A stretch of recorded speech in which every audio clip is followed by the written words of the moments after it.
Hey everybody, this is Sean Smith and welcome to video number 2 in the Captivate Your Crowd training series where we're teaching you how to come alive, how to bring your message alive and truly captivate and connect with your audience. And in this video, I'm actually going to break down the word captivate. What are the ingredients that you've got to put into your speech, that you've got to have in your body language and your messaging and so forth to truly captivate people and have them on the edge of their seat so that you can deliver your message in the best way possible so that it lands right on their hearts, which is where our messages really need to land if we're going to be influential and persuasive and get out there and change people's lives. So let's break down the word captivation. I was looking at the definitions and I love this definition. Captivation means to attract and to hold the attention or interest of as by beauty or excellence, or to be enchanting. That's what I love. To be enchanting. I'm going to write another word in here. To be intriguing.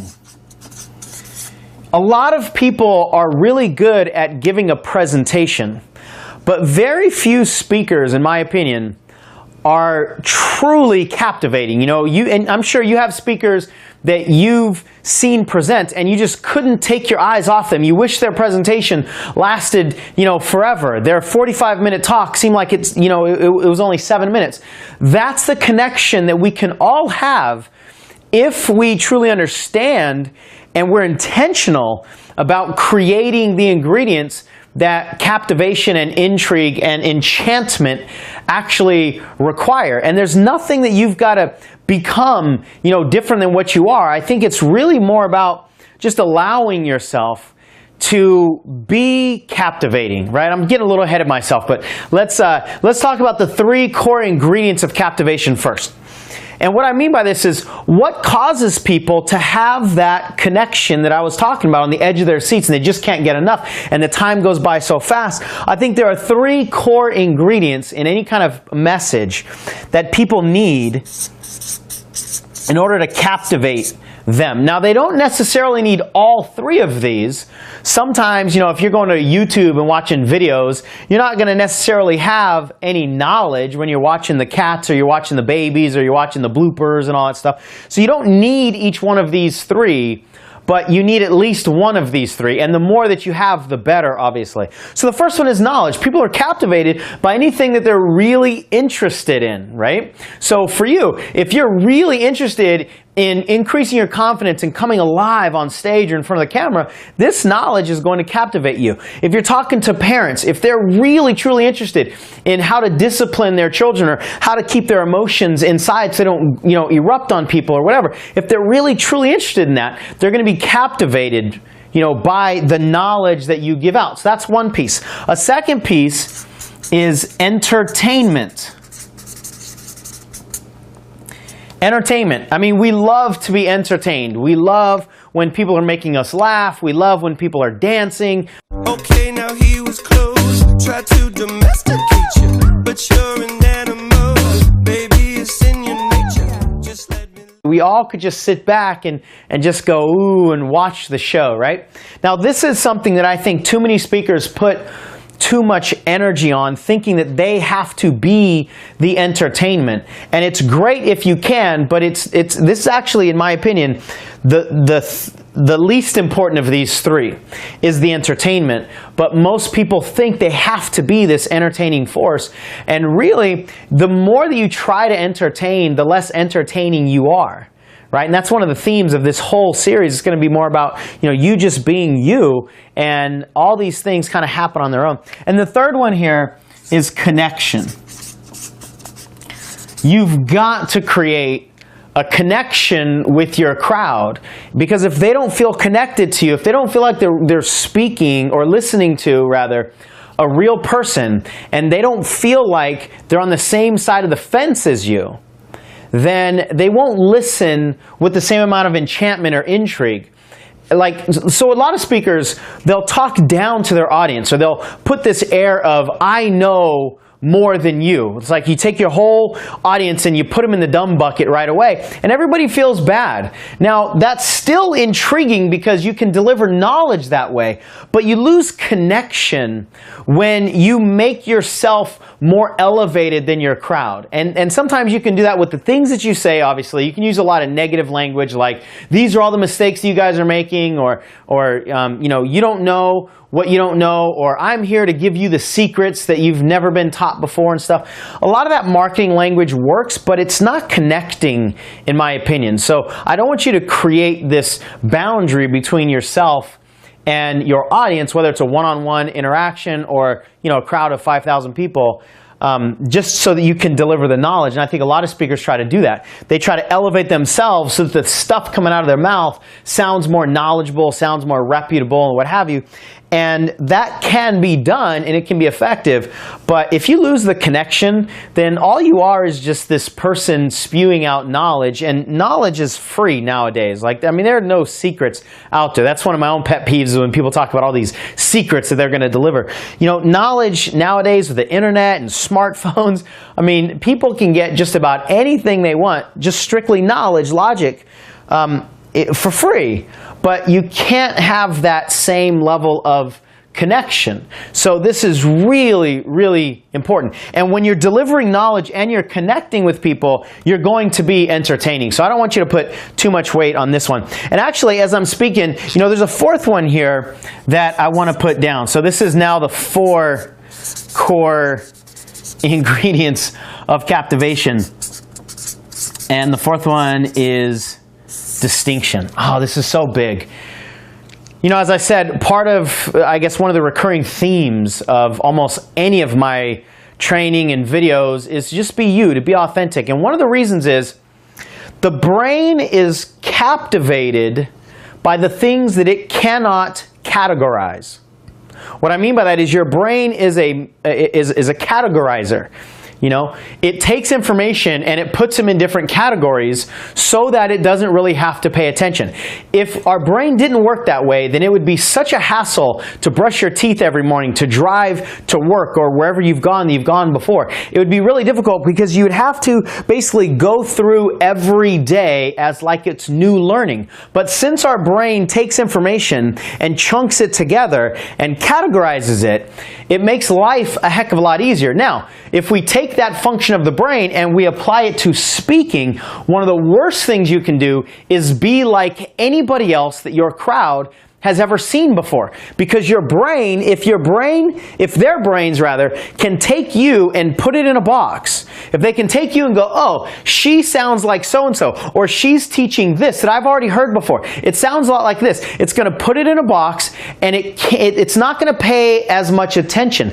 But if you are totally distinct and you show up as something that they've never seen before, they have to be captivated. The brain physiologically has to be captivated because it cannot categorize you. So the cool thing about that is, to be distinct, you just have to be yourself. And I alluded to that in the first video. All you've got to do is just be you, because they have not seen you. You're the only one on the planet just like you. So if you allow your little quirkiness to come out, if you allow your sense of humor, if you allow whatever's truly you to come out, if you show up as a fully expressed version of yourself, they have never seen that before. And even if you deliver the same knowledge that somebody else is delivering, as long as you're distinct, then their brain, because of the way we're wired, has to pay attention.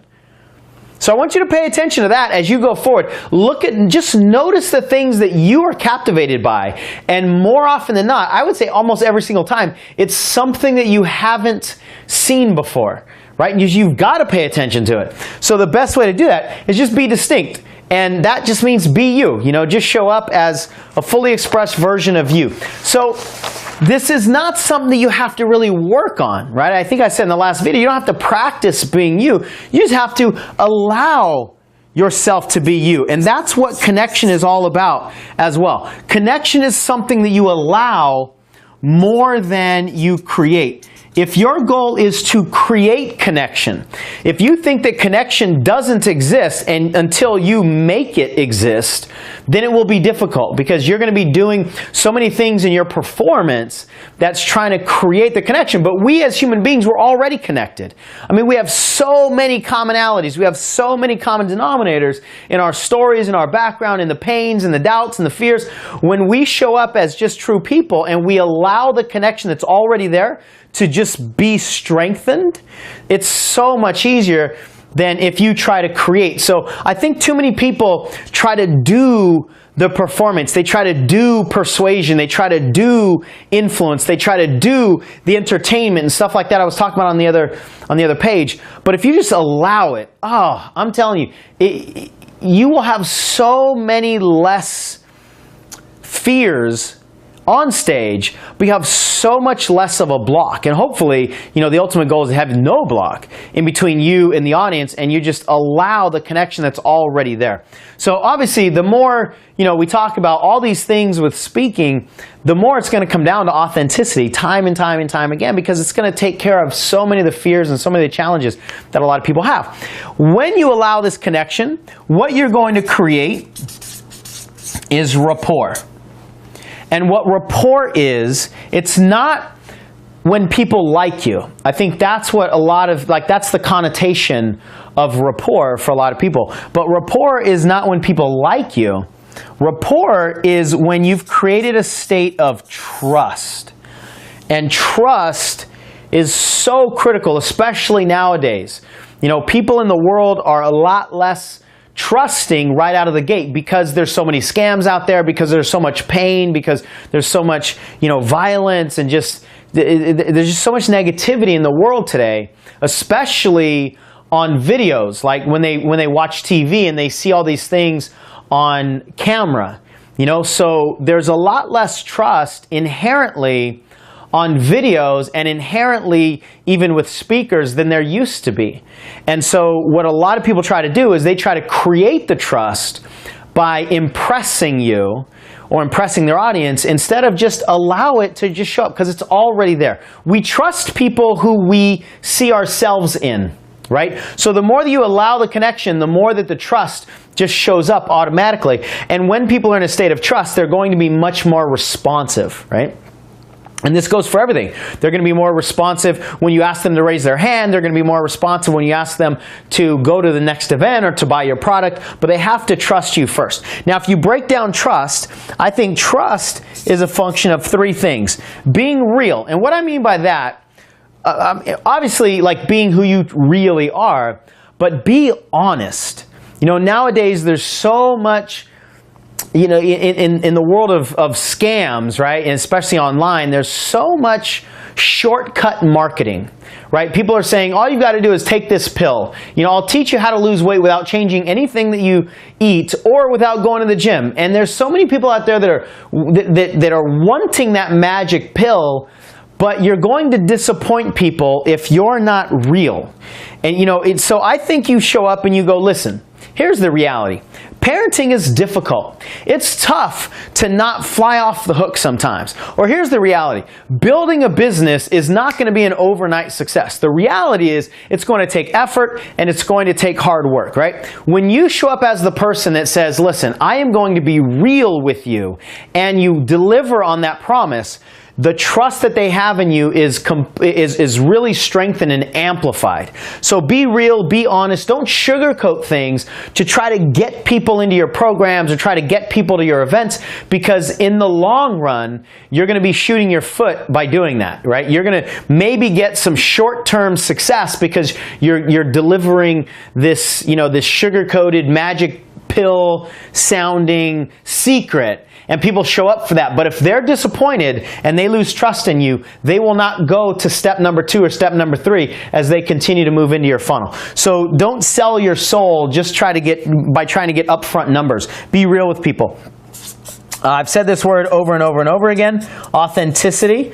That's just you allowing yourself to be who you are. And a lot of that has to do with you forgiving all the things that you've done that you're holding on to, and you fully accepting yourself. Authenticity is more about you and how you're holding on to who you are and what you deserve and all those internal beliefs than anything that you do externally with other people. So once you clear all those internal things, hopefully you did the 3 things that I asked you to do on video number 1 so that you can get my audio program for free, that it will help you do that. But once you do that internal stuff, it totally changes the magnet and the energy that you're giving off, and authenticity is just really heightened, and trust is really heightened.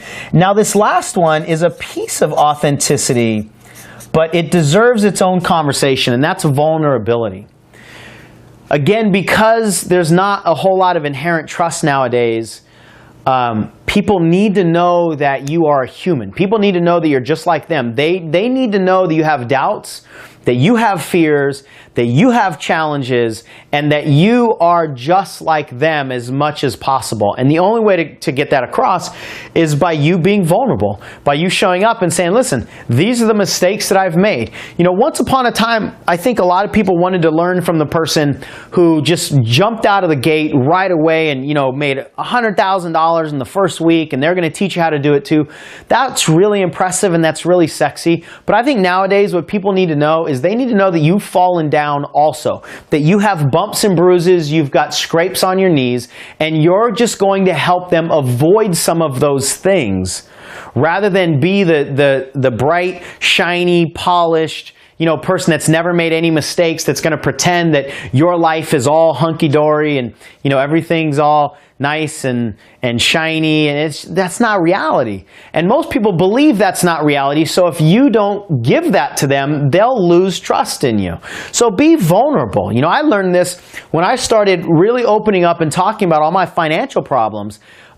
Several years ago, 4 or 5 years ago, we filed bankruptcy, and it was a function of me just not really understanding the business side of speaking and coaching, and me not really caring about money, and just a lot of things that I hadn't learned yet. And I realized that the more I talked about the vulnerability and the more that I said, you know, the reason I can actually help you in business is because of the mistakes that I've made. You know, I've burned $500,000 at least in this personal development game, making all kinds of mistakes. And that's why I can actually help you better. I've found that people are so much more attracted to that message because it's like it just drops this air of, you know, us versus them. It's like we're just two people. I might just be a few steps ahead of the path that you're on, but I'm certainly not without faults, and I'm not without mistakes, and I'm not without fears.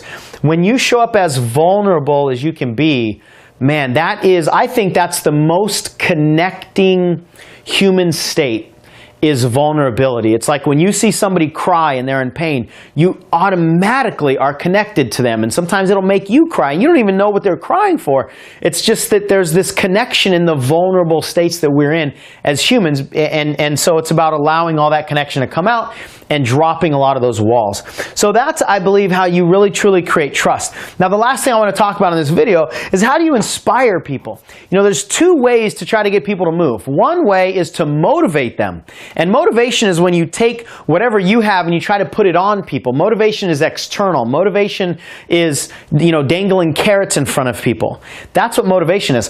But inspiration comes from within. So if you really want to truly move people in the long run, you've got to inspire them. You can absolutely move people short term by motivating them, by fear tactics, by scarcity tactics, and so forth, and get them to just think, I got to take an action, I got to do this thing.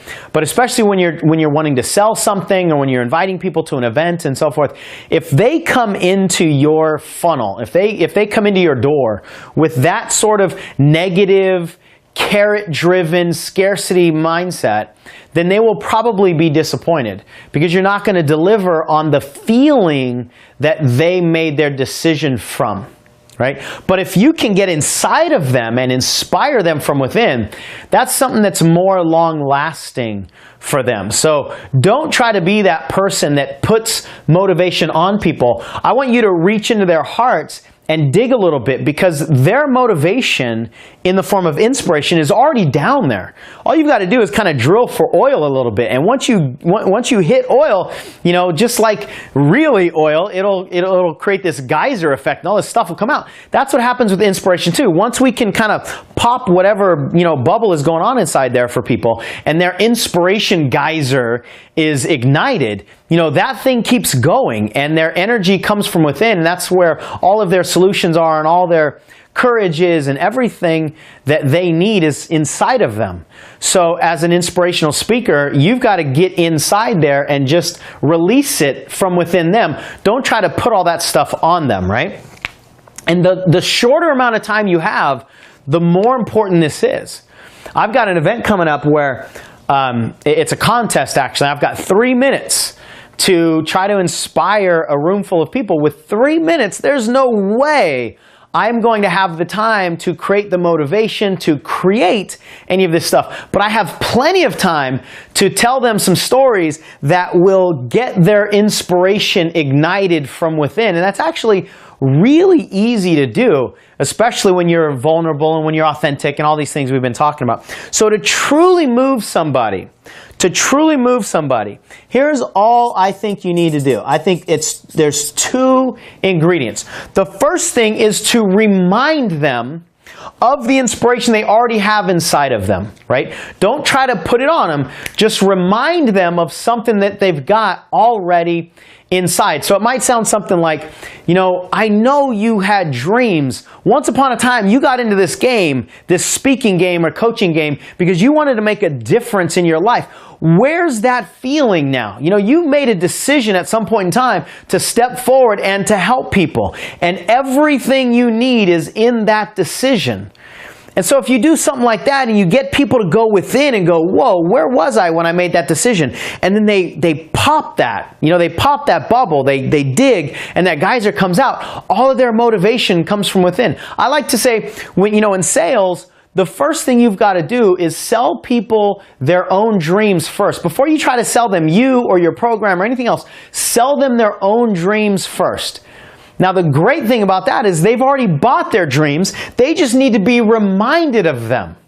Most people's dream switch is off, but when you come in and go, what was it that you made a decision around? Or where was that time? You know, what were your middle school dreams? When you were a little kid, what was it that you really wanted to do on this planet? And are you doing that? Or is it time to go back and fight for those little kid dreams again, right? Little girl dreams or little boy dreams. Something like that. That's just an example of how you can remind them of something that they've already got stored inside, instead of trying to teach or give them something that they don't have. And then finally, when you remind them of something and they're all lit up with that inspiration energy, now you've got to challenge them.